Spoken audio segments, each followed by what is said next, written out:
Shaw Marks, centre forward, veteran. We were away to Coggleshaw Town, start of this season just gone, and we got stuffed 3-1. We didn't play that well first half. I think we were 2-0 down by half time, and we puffed and puffed, but nothing that good. Second half played load better. May scored from a rebound from my shot, and then they nicked us on the break at the last minute, and we lost 3-1. So not the best start, but the memorable things for me were, it's about 2 minutes from my house, so basically I left at 28 minutes past 1 and got to the game for 1:30, and my wife and my children came to watch, and they didn't mention nothing about the result after the game, just the fact they met Ollie Mers. So yeah, not the best memories of the first game, but that's the memories I have. To be honest, none of them. I love the team, but don't really plan.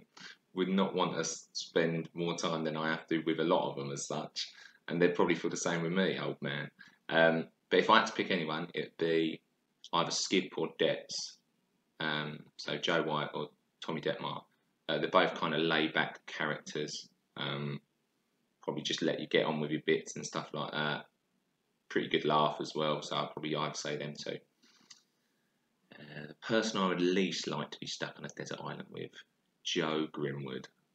The man was just so clumsy, it just wrecked anything. So if you were trying to, like, I don't know, create some shelter for you to be away from some, I don't know, tropical storms, absolute Wreck-It Ralph would just smash it apart. So clumsy.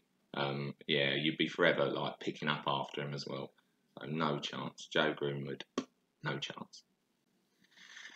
What is the most memorable game of football that I have been to see? Ooh, so there's probably two games that kind of stick out for me here.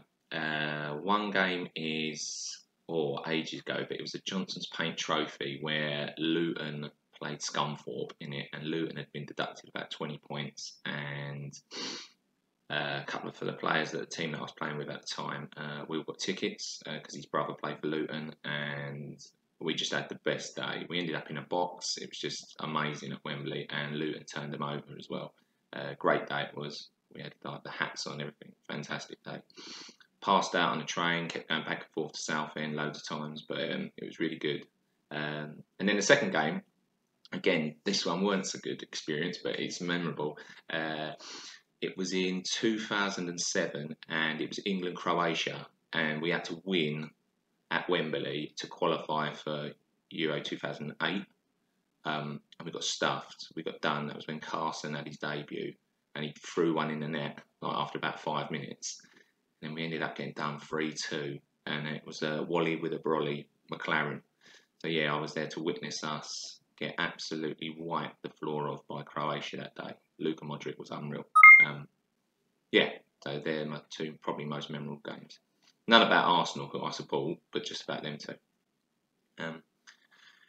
Who has the worst dress sense? Well, a load of people coming for me on this. They're probably about right. I probably must be the only non-league player who uses Sainsbury's for other than food.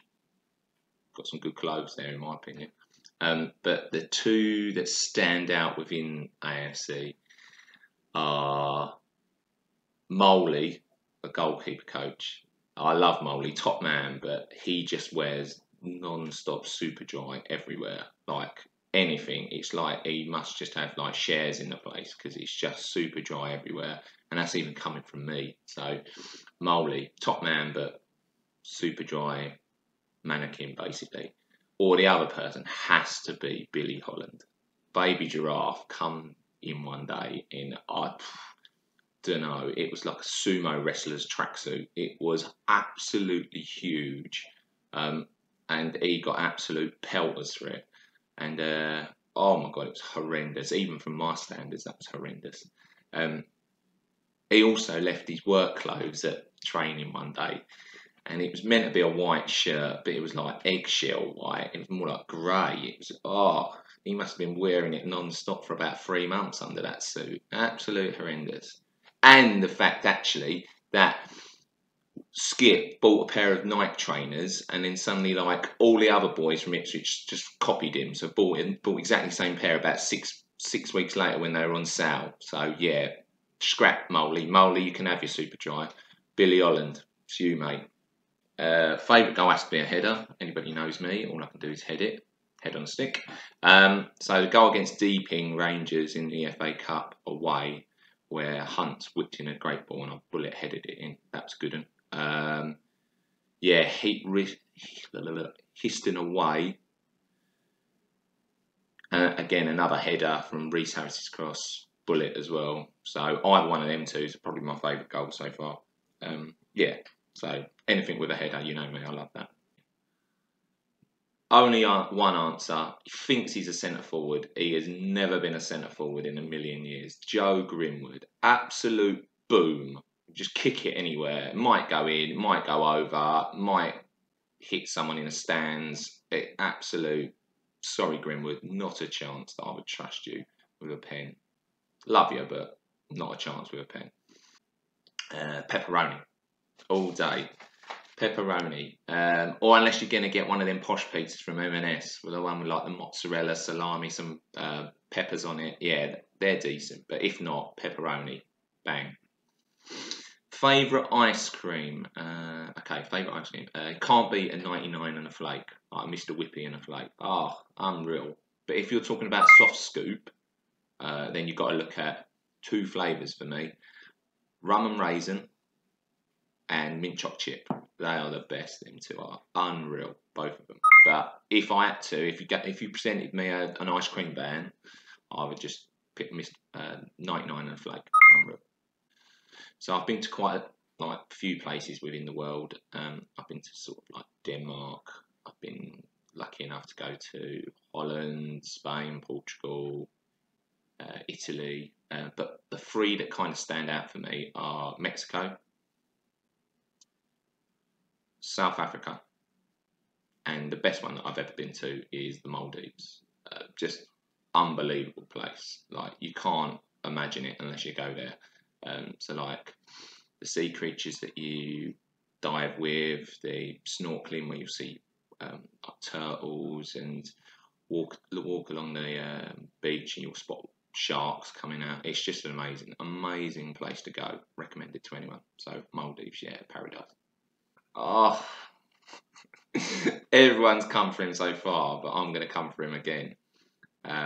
Although he does have some competition, because Det sometimes trains with lead in his boots. Sometimes he can't move his feet. I don't know what he's been doing, but he just absolutely can't move. But it has to be Cass. Oh, Cass. And to be fair, Cass, he's the first one to admit it as well. But wow, we've had some training sessions where all of us are laughing, and he knows we're laughing. He's laughing as well, but you just think to yourself, "Oh, Cass, what's going on here?" So yeah, definitely Cass. Only one winner. Callum Harrison. Love him. Great player, but no, that ain't for him. And the only time I saw him make a tackle last year, gave a penalty away. So that just sums him up. That's not his game. Get him away from doing that. Anybody else, I'd rather in a tackle than in anybody else. So yeah, Cal. I would go and see my family. I ain't seen them for a while, and it's not the same doing Skype and like FaceTime and stuff like that. So I'd go around and see my mum. Yeah. Then probably I'd go and get a Costa or a Cafe Nero. Any sort of caffeine I'll take. Yeah, been missing going having coffees and stuff like that as well. So yeah. Right. There is 2 on this one. There is 2. Okay, so I've never, ever, ever been at a club where someone can lose their tracksuit within the first couple of weeks of the season, not have one for the rest of the season, and never get fined anything for it. I mean, it is unreal when I think about this. I'm not going to name names, but they know who they are. And the people that kind of stuck up for him in the fines committee, shame on you. Shame on you. Hang your head in shame, because that is an absolute farce. Didn't even pay a penny into it for losing it. It's ridiculous. Absolutely ridiculous. So that's one. And then the other one is a story at the game. So I'm away, I think it was. And we played the game. We lost. It was a horrendous game. Huffed and puffed, but didn't win. Even though we should have first half we battered them, but we didn't win. And played a game and everything like that, and everyone gets their bags, go home and stuff like that. I get home and I empty my bag out, and I'm like, what are these in here? And it's like a battered old like glasses case, and I was like, whose are these? And I opened them, and they were like a pair of Speedos. They were like the most rascal like reading glasses you'll ever see in your life. And I was like, who's thrown these in here? And I was like, I was trying to think, but I couldn't think anyway. So I thought, so the day after, I thought, oh, it must be Mick. It must be Mick the Miller, our kit man. I said, it's got to be Mick's. No one would wear glasses like this. And then so I came into, I think it was the game on Saturday, following Saturday. And I said, Mick, here's your glasses. And he was like, I wouldn't be seen, I think his words were, I wouldn't be seen dead in them. And I was like, oh my God, it ain't even Mick's. Whose could these be? So anyway, I left them out anyway. I was like, someone's got one up with it. Someone. So everyone gets in the change room afterwards, and we're all sitting down waiting. And I said, like, whose glasses are these? And like, Lawsy goes, oh, I've been wondering where they've been. I was like, oh my God, these glasses are horrendous. He can't honestly be wearing these. And so like, everyone giggled, and I giggled like more than probably everyone. And then after we've had our team talk, he pulls me and he goes, I've just ended up buying some Hugo Boss ones because I was so worried about losing these. And I was like, well, Lawsy, you can thank me for that then, because Jesus Christ, these Speedo ones, they must be about 30 years old. They're absolutely horrendous, like holding on with sellotape. So yeah, when you see Lawsy and he's got these nice new reading glasses, you can kind of blame me for that. But yeah, it was just, I was like, even Mick the Miller said he wouldn't be seen dead in them. So that just sums it right up. That does. Okay, so there's only one answer, in my opinion, and that's Walks. Keeper, unreal, all day. He's always there about 2 hours before kick-off. He must set off at 9 o'clock in the morning every Saturday for a game, because he is always there miles before everybody else. He puts everything placed out in certain positions. Same routine.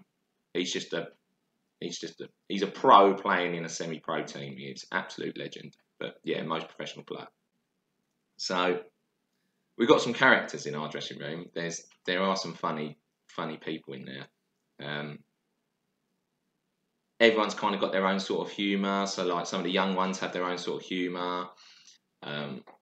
You got like the kind of the experienced sort of like non-league players that have got their kind of humour, and then you got me with like dad jokes and stuff like that. But I'm going to say Hunts. Hunts is a funny lad, very funny lad. Comes out with some little comments, always giggling, always laughing. Yeah, so I'll probably say Hunts. And even if he ain't on like good form or anything, you can just, he's got the longest teeth I've ever seen on a human being. And like, so even when he smiles, it looks like a horse, like a nag. So it can always make me smile every time he smiles. So yeah, I'd probably say Hunts.